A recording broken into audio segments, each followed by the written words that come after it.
ಸಾಕಷ್ಟು ಸಮಸ್ಯೆಯನ್ನು ಅನುಭವಿಸ್ತಾ ಇದ್ದಂತಹ ತುಮಕೂರು ನಗರ ಜನರಿಗೆ ಒಂದು ಸಮಸ್ಯೆ ನಿವಾರಣೆ ಮಾಡಲಿಕ್ಕೋಸ್ಕರ ಮಹಾನಗರ ಪಾಲಿಕೆ ಈ ಖಾತೆ ಮನೆ ಬಾಗಿಲಿಗೆ ತರಿಸುವಂತಹ ಕೆಲಸವನ್ನ ಮಾಡ್ತಾ ಇತ್ತು. ಈ ಒಂದು ವಿಚಾರಕ್ಕೆ ಸಂಬಂಧಪಟ್ಟಂತೆ ಇದೀಗ ತುಮಕೂರು ಶಾಸಕರಾಗಿರ್ತಕ್ಕಂಥ ಜ್ಯೋತಿ ಗಣೇಶ್ ಕೂಡ ಪ್ರತಿಕ್ರಿಯೆಯನ್ನು ಕೊಟ್ಟಿದ್ದಾರೆ. ಅದಕ್ಕಿಂತ ಮುಂಚೆ ಕೂಡ ಮಾತನಾಡಿದಂತಹದ್ದು ತುಮಕೂರು ನಗರದಲ್ಲಿ ನೀರಿನ ಸಮಸ್ಯೆ ಇದೆಯಾ, ಯಾಕೆಂದರೆ ಬೂಡ್ನಳ್ಳಿ ಕೆರೆ ಇರತಕ್ಕಂತಹದ್ದು ತುಮಕೂರಿನ ಜನರಿಗೆ ಜೀವನಾಡಿಯಾಗಿ, ಹೀಗಾಗಿ ಆ ಒಂದು ಕೆರೆಯಲ್ಲಿ ಇರತಕ್ಕಂಥ ನೀರು ಖಾಲಿ ಆಗಿದೆಯಾ ಅಥವಾ ಇದರಿಂದಾಗಿ ಸಮಸ್ಯೆ ಉದ್ಭವ ಆಗ್ಬೋದು ಅನ್ನೋದ್ರ ಬಗ್ಗೆ ಕೂಡ ಮಾತನಾಡಿದ್ದಾರೆ.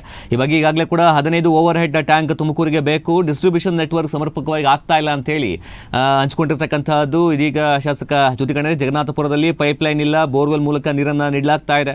ತುಮಕೂರು ನಗರಕ್ಕೆ 400 ರಿಂದ 500 ಕೋಟಿ ಬೇಕು, ಸಾಕಷ್ಟು ಅಭಿವೃದ್ಧಿ ಮಾಡ್ತೀನಿ, ನೀರಾವರಿ ಸಮಸ್ಯೆ ನೀಗಿಸ್ತೀವಿ ಅಂತ ಹೇಳಿದ್ರೆ ಈ ಒಂದು ಬಜೆಟ್ನಲ್ಲಿ ತುಮಕೂರು ನಗರದ ಅಭಿವೃದ್ಧಿಗೆ ಏನೂ ಕೂಡ ಕೊಟ್ಟಿಲ್ಲ ಅಂತ ಹೇಳಿ ಅಸಮಾಧಾನವನ್ನ ಕೂಡ ವ್ಯಕ್ತಪಡಿಸಿದ್ದಾರೆ ಜ್ಯೋತಿ ಗಣೇಶ್. ಜೊತೆಗೆ ನಮ್ಮ ಖಾತೆ ಡಿಜಿಟಲೀಕರಣ ಮಾಡಿ ಕೊಡ್ತಕ್ಕಂಥ ವ್ಯವಸ್ಥೆ, ಈ ಖಾತೆಯನ್ನ ಮಾಡ್ತಕ್ಕಂಥದ್ದು ಕಳೆದ 1.5 ವರ್ಷದಿಂದ ಸಾಕಷ್ಟು ಸಮಸ್ಯೆ ಆಗ್ತಾ ಇತ್ತು.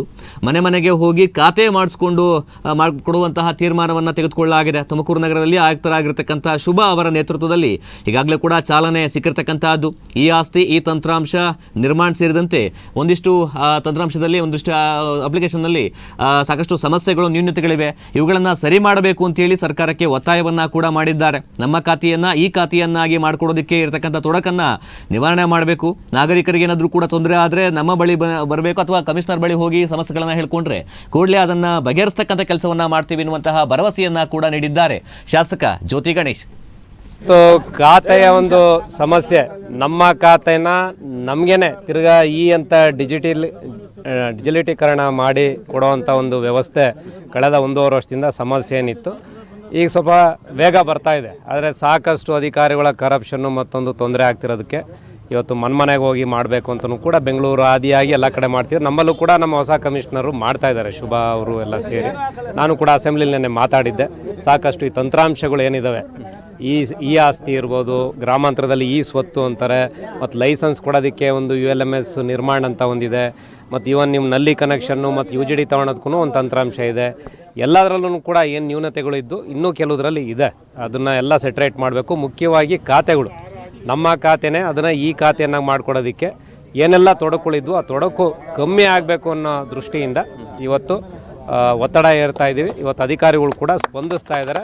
ನಾಗರಿಕರಿಗೆ ಏನಾದ್ರು ತೊಂದರೆ ಆದರೆ ಹೆಚ್ಚಿನ ಒಂದು ಕಂಪ್ಲೇಂಟ್ ನಮ್ಮ ಹತ್ರ ಬಂದೇಳಿ, ಕಮಿಷನರ್ ಹತ್ರ ಬಂದೇಳಿ ಅದನ್ನು ನಾವು ಮನೆಗೆ ಹೋಗಿ ಮಾಡಿಕೊಡ್ಬೇಕು ಅಂತೇಳಿ ಕೂಡ ಇವತ್ತು ತಾಕೀತು ಮಾಡಿದ್ವಿ. ಅದಕ್ಕೆ ಮನೆ ಖಾತೆ ಅಂತೇಳಿ ನೆನ್ನೆ ವೆಹಿಕಲಲ್ಲಿ ಕೂತ್ಕೊಂಡು ಬಸವಭವನದಲ್ಲಿ ನಮ್ಮ 35ನೇ ವಾರ್ಡ್ನಲ್ಲಿ ಸಿದ್ದರಾಮೇಶ್ವರ ಬಡಾವಣೆಯಲ್ಲಿ ಮಾಡಿದ್ದಾರೆ. ಇನ್ನು ಮುಂದೆನೂ ಕೂಡ ಹೆಚ್ಚಿಗೆ ಅದಕ್ಕೆ ವೇಗವನ್ನು ಕೊಡ್ತೇವೆ.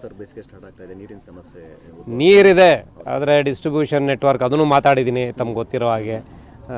ಅದನ್ನು ಇನ್ನೂ 15 ಓವರ್ ಹೆಡ್ ಟ್ಯಾಂಕ್ ಬೇಕು, ಪ್ಲಸ್ ಡಿಸ್ಟ್ರಿಬ್ಯೂಷನ್ ನೆಟ್ವರ್ಕ್ ಇಲ್ಲ. ಇದೇ ರೋಡ್ನಲ್ಲಿ ನಮ್ಮ ಮಹಾನಗರ ಪಾಲಿಕೆಗೆ ಬರ್ತದೆ, ಇದು ಜಗನ್ನಾಥಪುರ ಬರ್ತದೆ. ಇಲ್ಲಿನ್ನೂ ಹೇಮಾವತಿ ಲೈನ್ ಇಲ್ಲ, ಯಾವುದೋ ಬೋರ್ವೆಲ್ಲಲ್ಲಿ ಕೊಡ್ತಿದ್ದಾರೆ. ಎಲ್ಲವಕ್ಕೂ ಕೂಡ ದುಡ್ಡು ಬೇಕು. ಸುಮಾರು ಒಂದು 400 ರಿಂದ 500 ಕೋಟಿ ಬೇಕು ಅಂತ ಕೊಟ್ಟಿದ್ವಿ ಬೇಡಿಕೆ. ಒಂದೇ ₹1 ಇಟ್ಟಿಲ್ಲ ಈ ಸಲ ಬಜೆಟ್ನಲ್ಲಿ. ಏನು ಮಾಡ್ಬೋದು ನೋಡೋಣ ಸರ್, ಮುಂದೆ ಏನು ಮಾಡ್ಬೋದು ನೋಡೋಣ. ಡಿಸ್ಟ್ರಿಬ್ಯೂಷನ್ ನೆಟ್ವರ್ಕ್ ಪ್ರಾಬ್ಲಮ್, ನಮ್ಮಲ್ಲಿ ನೀರಿದೆ.